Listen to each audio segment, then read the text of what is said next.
이재명 정부의 초대 국무총리 후보자 김민석 의원 모습. 안녕하십니까? 안녕하세요. 야, 처음 하자마자 제일 처음에 나온다 그랬는데 그러니까 약속 주셨네. 아니 원래는 인터뷰하면 안 된다고 조심해야 된다 그래가지고 좀 미루다가요. 네. 혹시 공직에 가게 되면 첫 인터뷰는 저희하고 하셔야 된다고 대선 전에 저희하고 약속을 그때 알겠다고 하셨는데 제가 되돌아보니까 계엄 경고를 하실 때 있잖아요. 네. 작년에. 그때만 하더라도 사실 한 치 앞이 안 보였어요.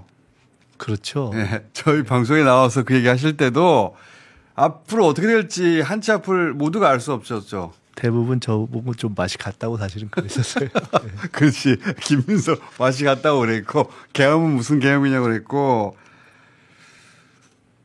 근데 결국은 마침내 정권 교체 그 이후로 고생해서 성공하셨어요. 고생하셨습니다, 진짜. 감사합니다. 지난 8월 전당대회 때 사실은 집권 플랜 본부를 만들고 집권 플랜을 준비해야 된다는 말씀을 드릴 때도 저는 진심이었는데 사실 그때도 좀 너무 이르다는 말씀이 많았습니다. 근데 사실은 집권 플랜을 짜야 집권을 할 수 있다고 저는 생각했었거든요. 작년 여름부터 한 1년 전부터 계엄 얘기하고 계엄 얘기하고 한 3개월은 욕두셨지. 연속으로. 예, 계속 했죠. 계속 얘기하고 계속 욕두셨어. 국정감사 때도 저는 계엄만 다뤘습니다. 사람들이 김윤석 왜 그러냐 그랬어요. 처음에는 뭐 그렇게 그런 걱정도 있을 수 있겠다 하다가 맨날 계엄 얘기만 하니까. 자, 근데 어느 날 정권 교체가 되고 총리 후보 지명되고 하면서 되돌아보셨겠어요, 그죠? 네. 사실은 뭐 이렇게 차분하게 뒤를 되돌아볼 그런 여유도 별로. 언제가 제일 아찔하셨어요? 지난 1년 중에 제일 아찔했던 순간이 언제입니까? 와, 그때. 아찔했던 순간이요? 네. 놀래고 아찔하고. 보통 보면은 김민석 의원이 어떤 큰일 있을 때 그 다음날 제일 먼저 입장을 차분하게 논리적으로 반박해가지고 저분은 아찔할 때가 있나 싶거든요. 근데 사실은 돌이켜보면서는 계엄이 난 당일날에는 이렇게 허술하게 하네라는 생각을 들었어요. 많은 분들이. 저도 딱 그렇게 생각나더라고요. 할 거라고 생각은 했지만 이렇게 막상 허술하게 하네 이랬는데 복귀를 할 때마다 근데 그날 밤에 해제가 안 됐으면 다 죽었구나. 다 죽었죠. 네, 저는 실제로 국정감사 이럴 때 김영현 씨라든가 여인형 방첩사령관 이런 사람들하고 워낙 세게 붙어서 맞아요. 짓밟혔을 거다라는 생각이 들더라고요. 잔인하게 다뤘을 것 같아요. 김민석 의원은 특히나. 멀쩡하지는 못했겠다. 그냥 그런 생각이 실제로 들더라고요. 네. 정말 그날 해제가 됐으니까 다행이지. 자, 이 국민의힘 입장에서는 첫 총리 후보자이기도 하고 그리고 김민석 의원이 계엄을 경고했기 때문에 계엄 실패한 측면도 있고 여러 가지 쌓인 게 많을 겁니다. 그러다 보니까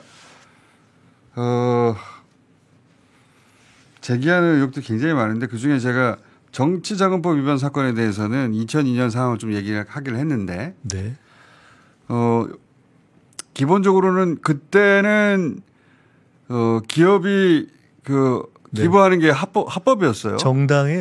정당 후원금을 기업에서 낼 수 있던 시절입니다. 그렇죠. 합법이죠. 2004년 노무현 대통령 때 불법이 됐고 그때는 아주 쉽게 말씀드리면 정당에 기업이 후원할 수 있었고 서울시장 선거 같은 예를 들어 그 정도의 큰 규모의 선거는 개인이 선거자금을 다 대는 게 그렇죠. 불가능하기 때문에 중앙당에서 다 지원을 하던 때입니다. 그러니까 당연히 중앙당의 지원을 받을 때인데 중앙당에서 기업에 그걸 요청해서 갖다 준 거여서 그때 연락을 받고 저는 사실 이게 뭐지? 했는데 위에서 갖다 줬다 해서 그러냐고 하고 선관, 그러니까 선거 캠프에 인계하고 쓰고 선관위에 신고한 내용인데 몇 년 후에 불러서 뭐 기업에서 받은 거냐서 처음에는 좀 멀뚱멀뚱하다가 맞다고 근데 뭐가 문제냐고 그냥 재수 없다고 생각하라고 하고 그때 될 수 검사가 없다라고 생각하라고 검사가 그랬어요? 네, 그러면서 배경 설명을 해주더라고요. 제가 뭐 모르잖아요, 저는. 네, 돈이 어떻게 하는지 모르니까. 그러니까 자기들이 그때 노 대통령님 대선 자금 수사를 검찰이 하다가 했죠. 그 기업의 회장을 불러다가 김민석이 거를 불어라라고 하니까 그분이 그 사람이 달라고 한 것도 아니고 그 사람 모르는데 왜 젊은 사람 생사람을 내가 잡아야 되냐고. 그러니까 2시간을 그랬다는 거예요. 근데 이거 안 하면 당신 안 내보낸다고 해서 얘기했다. 이거 뭐 제가 지어내기가 어렵잖아요. 설명해 주니까 아는 거지. 검사가 그런 얘기까지 설명해 줬어요. 제가 되게 황당해서 나중에 그때도 참 제가 딱 걸리는 게 이제 이런 것도 추징금까지 내야 돼요? 내가 물어봤어요. 그러니까 이런 거네요.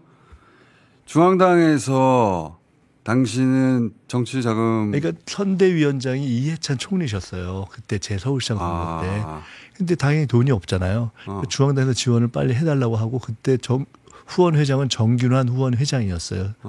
당시 원내 총무라는 제도일 때 후원 회장이었는데 그러니까 후원 회장이 지원을 해줘야 되는데 그때는 기업들의 요청을 해서 지원을 해준 거예요.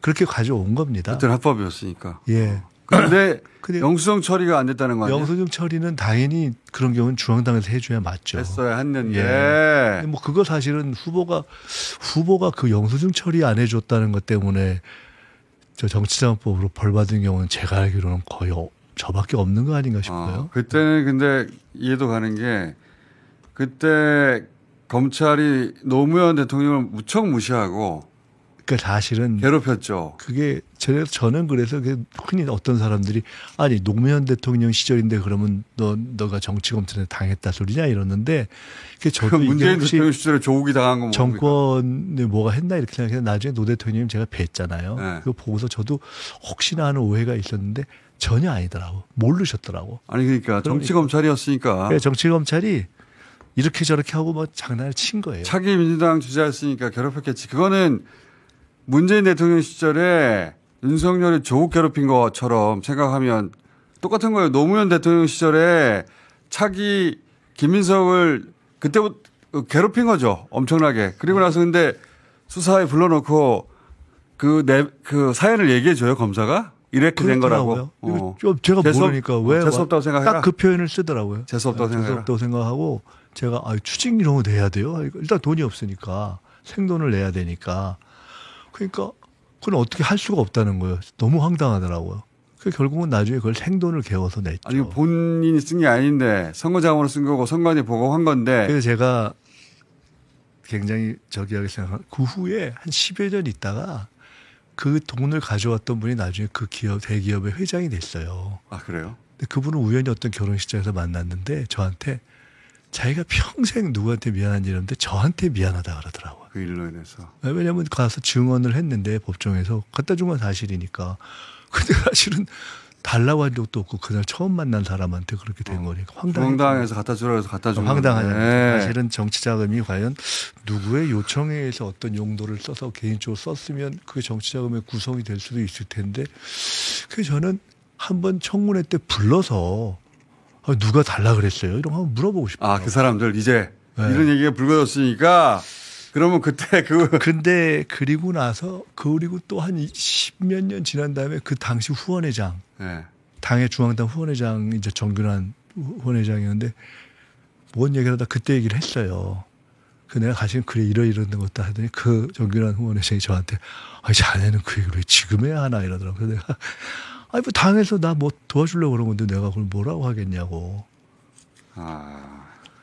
근데 제가 전에 듣기로는 그 2003년부터 사실은 정치적으로 회복하기 어려운 타격을 받고 정치적 백수였잖아요. 2002년에 서울시장 떨어졌고 원래는 그때 이해찬 총리께서 노무현 대통령 그 후보 시절에 전략본부장을 하시면서 저보고 부본부장을 해서 같이 선거를 치르자고 했는데 제가 그때 말씀드리기로 실제로 제가 북한의 해외 유학생들 장학재단을 만들 생각을 가지고 있어서 그런 걸 하고 싶다고 하니까 잘 생각했다고 하셔서 그걸 하려고 해서 대선에는 관여를 안 했는데 막판에 후보 단일화를 해야 되지 않으면 이해창 씨가 먹는 상황이 돼서 제가 그냥 며칠 전전긍긍 가서 뛰어든 거거든요.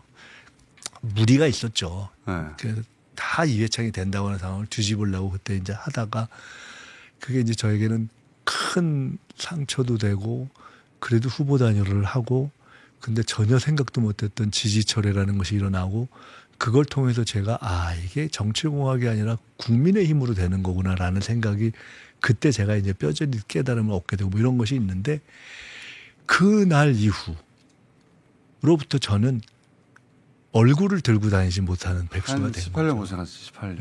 예. 네. 뭐 철새라는 단어가 그때 등장한 겁니다. 네. 철새라는 단어가. 그 신문에 제 얼굴 있고 양쪽에 새 날개 붙이고 뭐 이런 게 맞아요. 있었어요. 근데 제가 이 말씀 드린 이유는 그랬기 때문에 정치인으로서는 사실은 저 골짜기에 파묻혀 있었기 때문에 이 돈을 어떻게 갚느냐. 생활인으로서. 그게 제가 표적 사정을 그때 2번을 당해봤는데요. 그래서 총 10억 이상을 갚아야 했다면서요. 10억 이상을 추징금에다가 그다음에 이자 계속 쌓이고. 증여세. 근데 추징금은 그냥 딱 고정액인데 이게 전두환 씨 같은 사람들이 추징금을 안 내버리잖아요. 네. 그래서 중간에 그게 없었는데 그걸 내게 하기 위해서 동일한 돈을 추징도 매기고 거기다가 증여세도 하는 제도가 도입된 거예요. 근데 그 증여세를 중과산을 하는 거예요. 그게 한 달이 지나면 3% 돼서 예를 들어 1,000만 원이잖아요. 그럼 제가 500만 원을 갚아요. 그럼 그 500만 원에 다시 2% 쌓여. 그러니까 도는 거예요, 이게 매달. 계속 올라가 계속. 실제로 제가 거기에 했던 그게 저 표가 있는데 네. 내야 됐던 증여세가 처음에 1억 2천이었는데 실제로는 제가 2억 1천을 냈어요. 나중에.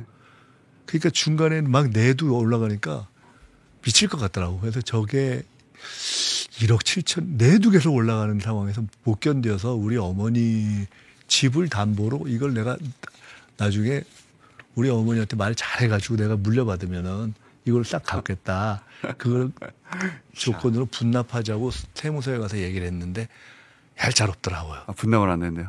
그래서 방법이 없어서 추징도 있고 세금도 있고 등등한데 일단 저 세금의 덫으로부터는 벗어나야 되겠다. 그 총액이 얼마입니까? 결국 다 누진돼 가지고. 그러니까 저게 제가 말씀드린 게 원래는 내야 될 게 1억 2천인데 2억 1천을 낸 거예요. 손을 낸 거고. 그래서 하다가 마지막에 1억 7천 정도 되는 1억 4천 정도가 될 때 그거를 방법이 없으니까 그때는 제가 뭐 신용 상태도 안 되니까 누가 신용 불량자였다면서요. 때문에 또 법적으로 하자고 김민석 의원이 신용 불량자 생활을 했다는 게. 그때는 또 국회의원이 아니니까. 게다가 1,000만 원씩 14사람한테 제가 아는 사람들한테 부탁을 할 수밖에 없는. 이 빚의 고리를 끊어야 되니까. 안 그러면 일단 계속 중과산이 되니까 감당을 거지. 못 하니까요. 이거는. 그래서 그때 제가 보니까 이 한국의 그때 제도가 이게 성실하게 내는 사람을 이렇게 잡는 제도더라고요. 이게. 그래서 그 지인들한테 안 되겠다. 나 여기서 끊어야지 해가지고 1,000만 원씩 14명한테. 네, 그걸 먼저 해서 그러니까 그래서 한 번에 갚았군요, 그걸. 왜 영수증이 똑같냐. 너무 당연한 거예요. 동일한 그때 이자를 후하게 쳐줬어요, 제가. 왜냐하면 이자 싸게 하면은 그것도 무슨 정치자금이라고 할까봐.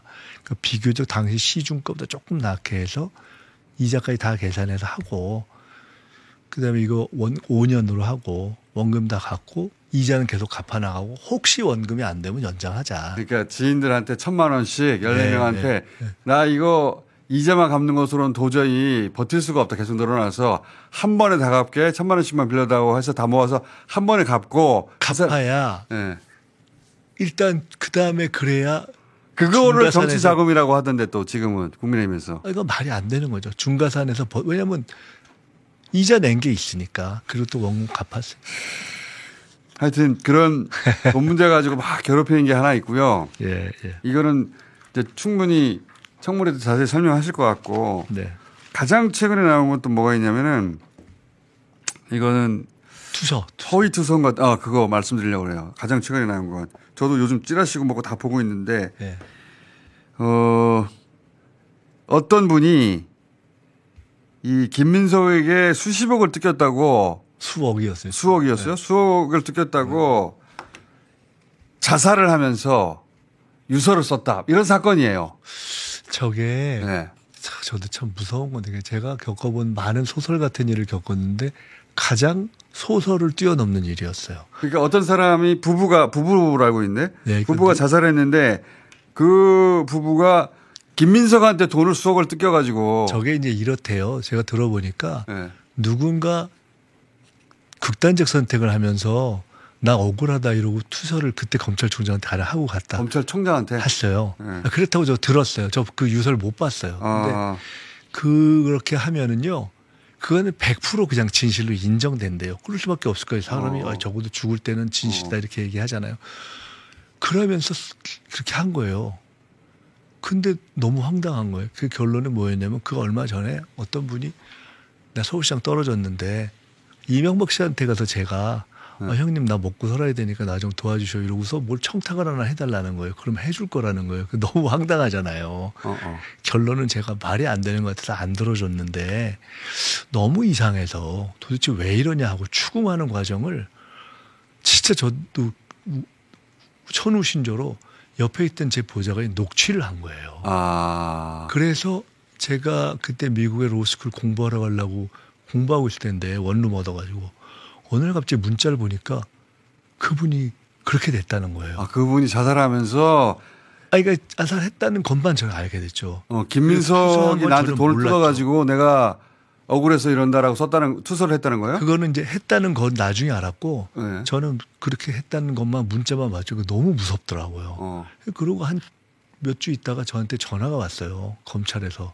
그래서 제가 나 빨리 좀 불러달라고 해서 그 녹취록 다행히 갖고 있던 걸 풀었을까요? 갖다 주고 저 혹시 이거 문제 모르는 사람이잖아 그 사람. 네. 아니 이 사람 이런 일이 있었으니까 알아서 그 나쁜 놈들이 있으면 잡아라. 그래서 몇 달을 그러니까 그분이 누구한테 돈을 뜯은 거 아니에요. 그래서 저한테 뭘 부탁해서 들어주겠다고 하고 했는데 이거 그러니까 그 당시에 몇 년 전에 미국 가서 저게 2005년도의 일이었어요. 근데 그러면 그때 검찰이 조사하고 무혐의 났던 사건이네요 이미. 난 거죠. 그래서 저게 중요한 건 뭐냐면은 사실은 아무것도 아닌 거예요. 왜냐하면 아무 일도 없었고 그냥 허위 투서고 조사에서 무혐의가 된 거니까. 근데 문제의 본질은 뭐냐. 그 이후에 검찰이 저를 또 표적사정하고 막 할 때 네. 이것저것이 안 나오니까 저걸 또 끌어다 투서를 언론에 흘린 거예요. 그러니까 자기들이 조사에서 무혐의가 나온 투서를 제가 그래서 그때 화가 났었던 게 검찰이 아니면 아무도 모르잖아요. 그렇지. 그래서 그 투서를 월간조선에 난 거예요. 제가 너무 화가 나서 치워주세요. 직접 말하고 있는데 이거. 예. 그래서 제가 저때 너무 화가 나서 새벽에 그걸 보고 화가 나서 나가서 그 기자회견을 했는데 그때 제가 잘못했어요. 권력의 개라 그랬는데 해방 이후에 권력의 개라는 표현은 처음 썼대요. 제가. 권력의 개. 권력의 주구라고 했어야 되는데. 그래서 원래는 그게 불기소 사건으로 되는 거, 불구속 기소로 되는 것이 그때 검찰이 발칵 뒤집혀서 제가 구속됐다가 결국 이제 나왔는데요. 그리고 알겠습니다. 그건 또. 그래서 저는 저거는 아주 나쁜 짓이죠. 이거는요. 그 학이 가짜다 이런 얘기도 있어요.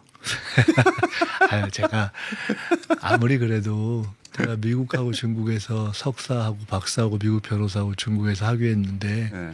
뭘 이렇게 공부를 많이 하셨었는데 할 일 없어가지고 하다 보니 그렇게 됐어요. 하다 보니까 시간이 남아가지고 뭐 집 있으면 뭐 전세금 털어서 공부하고 뭐 이렇게 하다 보니 이렇게 됐는데 시간이 남아가지고 저도 보니까 시간이 많이 남으셨지. 18년 동안 있었으니까요. 근데 이제 저도 최근에 들었는데 중국에서 뭐 공부하고 이런 것이 어떻게 이게 가능했냐. 그때 제가 2008년도에 잠깐 원외 최고위원을 할 때거든요. 네. 그거 갖고 시비를 하는 모양이더라고요. 근데 사실은 제가 그거를 이 사람들이 청문회 나가서 얘기하면 그때 그냥 얘기해 줄까 하고 있었는데 오늘 그냥 말씀 좀 드릴게요. 저도 이제 찌라시도 보고 네네. 검찰이 아니라 언론이 뭘 집중하는지 보고 있는데 네. 찌라시는 진짜 온갖 얘기 다 나오잖아요. 진짜 말도 안 되는 소리. 근데 그 중에서 학위 이거 검증해봐야 했는데 가짜다 이런 얘기가 있어가지고. 아니 사실은 이제 제가 뭐 미국의 케네디 스쿨에 가서 석사학위를 한번 했고요. 예. 그다음에 미국 이제 로스쿨에서 박사학위면서 미국 로스쿨은 논문 쓰는 데가 아니니까 하고 이제 시험 봐서 변호사가 됐고 중국의 로스쿨 석사도 그거는 논문을 썼어요. 그러니까 아마 그것도 뭐 칭화대 검토하고 있을 칭화대도 예, 칭화대. 세계적인 대학인데. 네, 근데 이제 문제는 뭐냐면 그때 한국에서 최고위원을 하고 있을 때 원외니까 월수금 회의를 할 텐데 어떻게 그때 그걸 했냐. 근데 사실은 그때 그걸 같이 했어요, 제가. 두 개를. 그게 이해가 안 되는 일인데 제가 참 무리한 일을 했는데요. 공부도 하고 그것도 했어요. 월수금에 아침 회의를 하고 네. 7시 회의를 하고 8시, 9시 비행기를 타고 진짜? 왔다 갔다 일주일에 한 2번씩 왔다 갔다. 그 앞에 칭화대에 제가 학교 기숙사가 코딱지만하게 작은 기숙사가 있는데 거기 있으면서 에어차이나 그때 아침에 가면 한 달 정도 쿠폰하면 되게 쌌어요. 진짜 몇만 원짜리. 와. 그렇게 해서 일주일에 2번 월수금 회의를 하고 한 2번씩 왔다 갔다. 당에서 월수금 회의를 하고 나머지는 회의 끝나고 난 다음에 비행기를 타고 어떤 날은 월요일 날 하고 가고 어떤 날은 월수하고. 그래서 그 학위를 땄다고요? 그 수업을 다 했어요. 다 하고 시험 다 보고. 이야, 지나친 과잉 학력에다가 네. 진짜. 사실은 그때 그래서 그게. 아니, 미국 변호사를 왜 따셨어요? 미국 변호사는. 아, 사실은 제가 원래 정치를 처음에 하려고 했던 게 아닌데 선배들이 그때 이제 87년 이후에 이부영, 장기표, 김근태 이런 분들이 정치할 때 그걸 도우려고 하다가 젊은 사람도 하나는 해야 된다고 해서 했는데 그게 뭐 젊어서 갑자기 되니까 뭐 돈이 있는 것도 아니고 처음엔 선배들이 다 도와준다 했는데 이게 딱 시작하고 나니까 아무도 신경 안 쓰더라고요.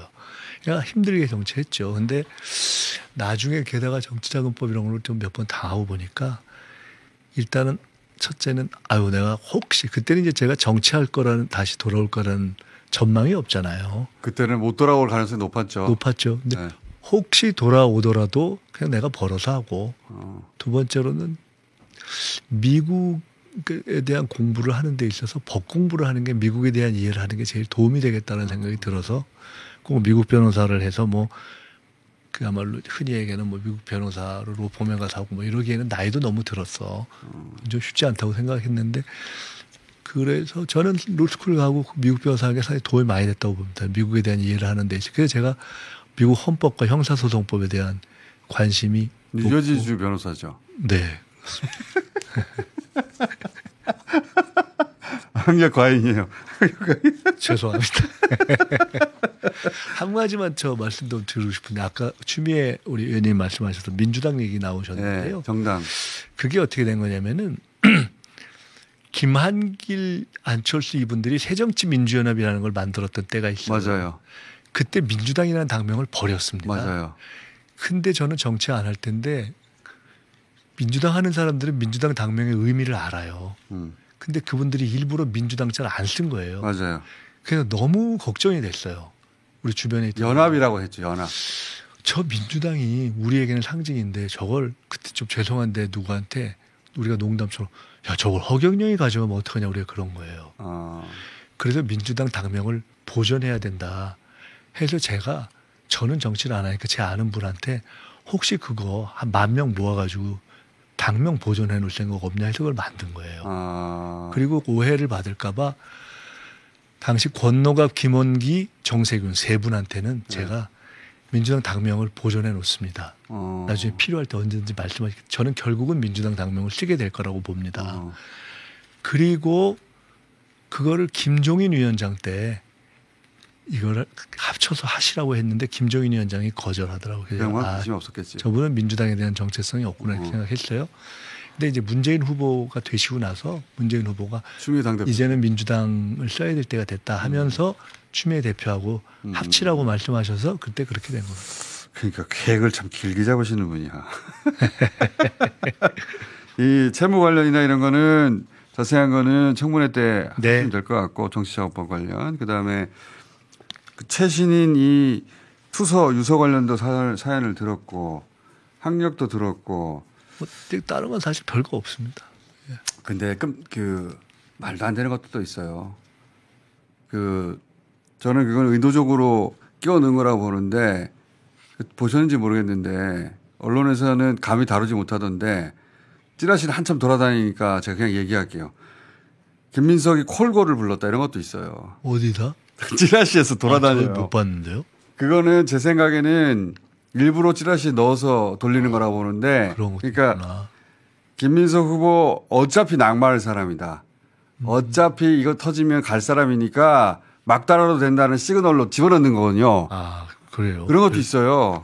그런 거는 하도 황당하니까 저 국민의힘에서 얘기를 안 하는 거군요. 국민의힘이 직접 자기 입으로 올릴 수 없이 올리면 고발당하니까. 네. 근데 이제 찌라시로 돌리는 거예요. 그럼 기자들이 보는 그걸 보면 기자들 쓸 수는 없죠. 쓸 제가 수는 없는데. 오늘 그 페이스북에 이제 그 투서 사건에 대해서 쓰면서 이게 참 감정이 절제한다고 하는데도 너무 그 일을 생각하면 화가 나고 화가 나시겠지. 치가 떨리죠. 근데 이제 왜냐면 제가 이래요. 저는 아마 그때 그 투서로 당했으면 전 아마 제가 살지 못했을 것 같아요. 천우신조네요. 진짜 녹취를 못 살았을 거예요. 왜냐면 제가 감옥에 가서 아니 그게 아니라 너무 부끄럽고 황당하잖아요. 그리고 그냥 그런 짓으로 사람을 죽게 한 사람이 되는 거잖아요. 그러니까 제가 못 살았을 것 같아요. 그러니까 그래도 그거를 이제 생각할수록 그거는 어떻게 사람들이 저런 짓을 할 수가 있나 이런 생각이 드는데 그래서 제가 아까 그 글을 쓰면서 이런 것을 하는 게 어떻게 이게 사냥꾼이지. 그리고 이런 거를 전혀 한 번에 생각도 안 하고 쓰면 이게 쓰레기지. 이게 쓰레기 찌라시지. 이제 이런 표현을 썼는데 이거를 이제 우리 주변의 보좌진들이 너무 세지 않냐 그러던데 그 이하 옛날에 그 사쿠라라는 표현을 썼을 때처럼 다른 표현이 적합한 게 없더라고요. 자, 하여튼 그 국민의힘에서는 우리 의원님을 어떻게든 낙마시키려고 그래서 지저분한 사람 만들려고 엄청 노력할 텐데 잘 방어하시고 고생 좀 하시고. 아니, 방어가 아니고 저는 굉장히 야권에 인내하고 온화한 그런 총리가 되면은 그렇게 돼보려고 노력하는 마음을 먹고 있습니다. 자, 이런 이야기들은 다 어쨌든 찌라시에 돌고 있거나 저쪽에서 제기하는 것들인데 잘 대응하실 거라고 보는데 그 이재명 정부 있지 않습니까? 네. 지금 뭐 인수위도 없이 들어가지고 지금 아직도 정신없긴 할 텐데 홈페이지도 안 만들었어요. 그럼 홈페이지는 왜 지우고 간 거야 대체? 홈페이지도 자기 건가? 홈페이지 코딩까지 다 날리고 갔던데 그건 그렇다고 치고 이재명 정부의 가장 큰 특징이 뭐가 될 겁니까? 보시기에. 저는 대통령님께 그런 말씀을 드렸는데요. 저희가 집권하기 전에도. 원턴 원치 않던 새 정부의 6개월은 외교 통상에 전력을 기울이는 시간이 될 수밖에 없을 것 같다. 외교 통상? 왜냐하면은 경제와 민생을 살려야 되는데 어려움도 풀고 투자도 하고 뭐 여러 가지 해야 되지만 가장 큰 틀이 국제 경제 질서의 변화 속에서 결정이 돼 버리잖아요. 트럼프 대통령과의 관세 협상도 결정이 되고 그 큰 틀을 결정하는 대전략의 결정과 타결을 대통령이 국가 최고 전략가로서 국가의 운명을 짊어지고 하게 되는 거예요. 그래야 하는 거죠 지금. 네. 그런 엄청난 운명적인 이제 사명이 있는 거예요. 그래서 저는 대통령의 모든 에너지가 거기에 집중될 수 국내 정치가 아니라 없다고 봅니다. 국제 이 정세 속에서 이 외교 통상 이게 그리고 미국, 일본, 중국, 러시아, 북한의 을 다뤄야 하는 숙제가 김대중 대통령이 IMF 때 상대했던 미국, 일본, 중국, 러시아, 북한보다 복잡해요. 국제 경제 질서도 더 복잡해요. 그리고 전체 상황을 해결해야 되는 것이 그걸 해결해야 나머지가 풀려요.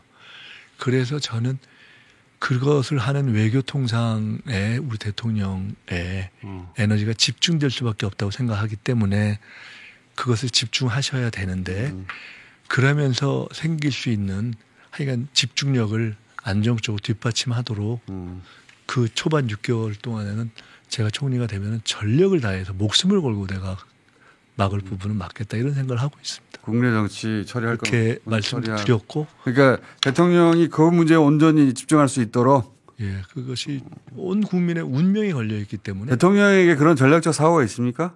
그렇게 그 온몸으로 느끼고 계시죠. 제 말은 그 필요가 아니라 그런 전략적 사고 능력이 있냐는 거죠. 저는 그 가장 잘할 거라고 확신합니다.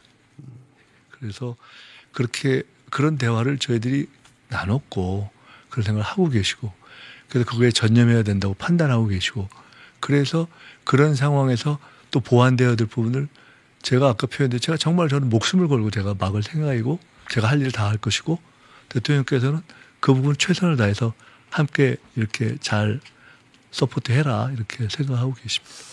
그 가장 어려운 6개월을 대통령 가까이서 이제 위기를 극복해 가는 과정을 보셨을 것 같은데 그 본인도 정치적 고난을 직접 오랫동안 겪었던 사람으로서 여러 정치인들의 흥망성쇠를 보셨잖아요. 예. 이재명 대통령의 특장점은 뭡니까? 문제 해결 능력일 거라고 봅니다. 저는. 그리고 처음보다 점점 더 신뢰를 많이 쌓아갈 것이다. 이렇게 생각하고 그다음에 이게 정치를 하면서 우리도 제가 말씀드렸지만 동갑이고 같은 학번이잖아요. 근데 이게 제가 더 나은 점을 인정하고 그렇지 않으면 그 리더십을 인정하기가 어렵잖아요. 맞아요. 근데 제가 인정하거든요. 어떤 점에서 인정하게 된 거예요? 전에도 그런 모습 굉장히 좀 그 뭐랄까요 흥미로운 커플로 봤거든요. 제가 왜냐하면은 잠깐만 요 얘기만 할게요. 한 사람은 중학교 고등학교도 못 나왔어요. 한 사람은 과잉학벌이에요. 하다 보니까 그렇게 된 거예요. 저도 처음부터 그러지 않았어요. 근데 어느 순간 두 사람이 같은 나이 같은 학번인데 만나가지고 굉장히 합이 좋은데 어쩌다가 저렇게 됐지? 궁금했거든요. 그것 좀 설명해 주세요. 첫째는 철학적 결이 같아서 그런 것 같습니다. 제가 아까 말씀드린 저는 2002년에 그 경험 이후로 18년을 거치면서 딱 하나 남은 게 있다면 결국 제일 중요한 게 모든 정치공학과 전략이 아니라 국민이다라는 생각을 뼈저리게 하고 근데 대통령의 철학은 한마디로 얘기하면 결국 국민이 한다는 거잖아요. 그 철학의 결이 같기 때문에 민주당의 당원 주권론에 대한 생각도 100% 일치하고 가야 될 방향에 대해서 그게 하나 있고 그러다 보니까 또 개인적으로 무슨 개파적 이런 걸 안 하는 그 결도 같고 동년배인데 통상 이야기하는 86세대에 지금까지 지적됐던 여러 가지들에 있어 비교적 조금 약간 다른 스타일이 있는 것이 하나가 있고요. 근데 이제 더 중요하게는 제가 그런 선상에서 쭉 일을 하면서 합을 맞추면서 제가 리더십을 인정하는 이유는 이 사람이 리더가 맞다라고 인정한 게 어떤 대목이세요? 제가 김대중 대통령 때 꼭 상의를 안 드렸는데 지나고 나면 판단이 비슷했다 하는 느낌을 가질 때가 많았어요. 그래서 제가 이재명 대통령께 그러는 걸 많이 느끼거든요. 전혀 어떤 거는 큰 틀만 논의하고 디테일 서로 얘기를 안 했는데 서로 같은 판단을 한 경우를 많이 뒤에 본 거예요. 거의 동시에 같은 얘기로. 그런데 제가 왜 리더십을 인정하냐. 저보다 판단이 빠르고 저보다 결정이 신중해요. 신중한데 어떻게 빠르죠? 판단이라는 것은 직감적인 게 있는 거죠. 그렇죠. 사실 딱 보고 감이라는 게 오잖아요. 그렇죠. 근데 그렇다고 해서 꼭 바로 그때 결정하지는 않잖아요. 그렇죠. 검증하지 않습니까? 그러니까 저도 비교적 그런 감이 있다고 생각하는 편인데 돌이켜보면 여러 가지 사안들에 있어서 가령 우리가 중도 보수론 이런 거를 제기한다든가 하나의 예예요. 또 다른 여러 가지 사안들에 있어서 저희 내부에서 결국은 저희 당 전체에서 가장 판단이 빠른다는 생각을 한 적이 많아요. 이재명 대표가 예를 들어 금투세 정책에 있어서 금투세 같은 것들을 뭔가 손을 봐야 된다라는 것을 내부에서 그렇게까지 민감하고 중요하게 생각 안 할 때 먼저 문제 제기를 했어요. 근데 먼저 생각하는 그 차이가 꽤 앞인 거예요. 근데 제가 별로 문제를 느끼지 못했던 때 문제 제기한 경우가 많아요. 그러니까 저보다 빠른 거죠. 물론 어떤 경우 때는 제가 더 먼저 생각하는 이슈들도 있을 수 있어요. 근데 그런 중요한 이슈들에 대한 본능적인 직감이 빠른 경우가 많고 근데 최종 결정을 하는 데 있어서 저도 비교적 신중하게 하려고 저도 꽤 보수적인 판단을 하는 사람이거든요. 특히 선거를 이런 거 할 적에는.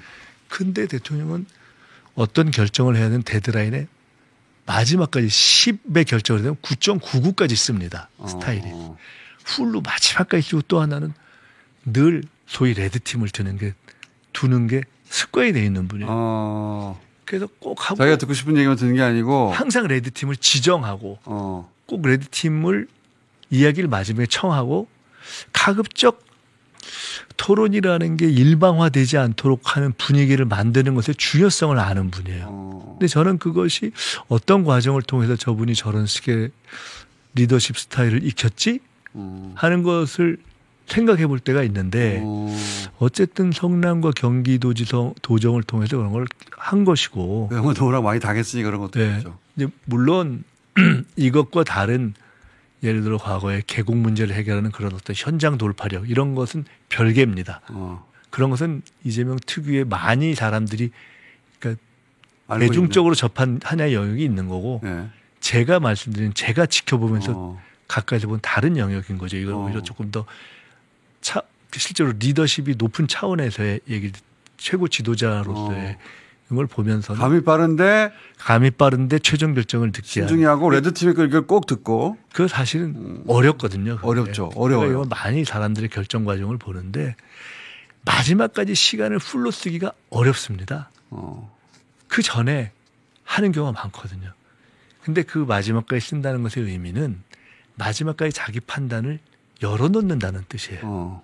그러니까 내 판단이 어느 정도 직갑이 있지만 경우에 따라 그걸 변경시킬 수 있다고 열어놓고 그것을 할 수 있는 제도로서의 레드팀이라는 것에 자유를 주고 저는 그것을 가장 핵심적인 말씀대로라면 정말 훌륭한 리더인데 의사결정 과정이 굉장히 그것이 중요하다고 생각합니다. 그래서 그거는 저는 이렇게 표현돼 같이 일했던 상당수의 사람이 저는 그 점을 인정하는 것이 아닌가 이렇게 봅니다. 정청래 의원도 비슷한 얘기를 하긴 했어요. 예. 다른 방식으로 표현하긴 했지만 쭉 다른 사람 얘기를 듣고 다른 사람이 하는 얘기를 듣는 걸 보고 있으면 이게 먹혔구나. 설득됐구나 생각하게 될 만큼 경청해 준다는 거죠. 그게 이제 마지막까지 듣는다는 얘기죠. 물론 그렇게 해서 경청해서 변경시키는 경우도 있고 다 듣고 자기 생각대로 하는 경우도 맞아요. 있겠죠. 근데 그건 뭐 당연한 거죠. 그거는 그치. 고집이 아니라 종합적으로 들어봐도 자기 판단이 더 맞을 수가 있을 때 그렇게 하는 것인데. 근데 그 마지막에 듣는다. 그런 거죠. 근데 굉장히 중요하고 저도 성격이 때로는 경험을 통해서 제가 좀 천천히 결정하지 원성격은 급하기 때문에 네. 생각은 그렇게 하면서도 빨리빨리 마음을 정하는 경우가 있는데 우리 대통령 그러니까 대표 시절에 보면은 안 그렇더라고요. 제가 본 이재명 대통령의 장점들도 많은데 그거 제가 명미어천가라고 몇 번 했는데 근데 제가 같이 정치를 한 동료는 아니다 보니까 그 동료들이 본 가장 가까이서 본 정치가 이재명의 장점 뭔가 그게 궁금해서 여쭤본 건데 한 가지만 더 말씀드리면 닥죠. 그게 중요한 거라고. 맞아요. 그러니까 이게 토론을 하는 이런 과정에서 어둡지 않기 때문에. 맞아요. 그거 참 신기한 대목이에요. 인생 전체가 고생이 많은데 굉장히 밝아요. 기본적으로 밝고 이렇게 긍정적으로 파지티브하기 때문에 명랑한 사람입니다. 네, 그러니까 그래서 제가 한마디로 얘기하면 이재명은 유쾌한 토론가다. 제가 그렇게 얘기를. 지금 G7 가가지고 다른 정상들을 만날 때 표정을 잘 보시면 명랑해요. 약간 개구진 면이 있습니다. 개구진 게 있죠. 그래서 아까 이제 잘할 거냐고 보셨는데 잘하는 거 외엔 대안이 없어요. 잘 해야 돼요. 그래서 무조건 제가 이런 얘기를 하는 겁니다. 야당도 한 2년은 좀 봐주고 도와줘야지. 못하면 그다음에 평가하면 되잖아요. 야당이 그럴 리가 없죠. 국민의힘이. 하여간 그렇게 되도록 인내심을 갖고 하겠습니다. 알겠습니다. 이제 다음 주 청문회 이틀이나 하는데 청문회 잘 하시고 그리고 나서 총리가 된 이후에 또 한번 인터뷰하죠. 국정을 좀 보시다가 그렇게 하겠습니다.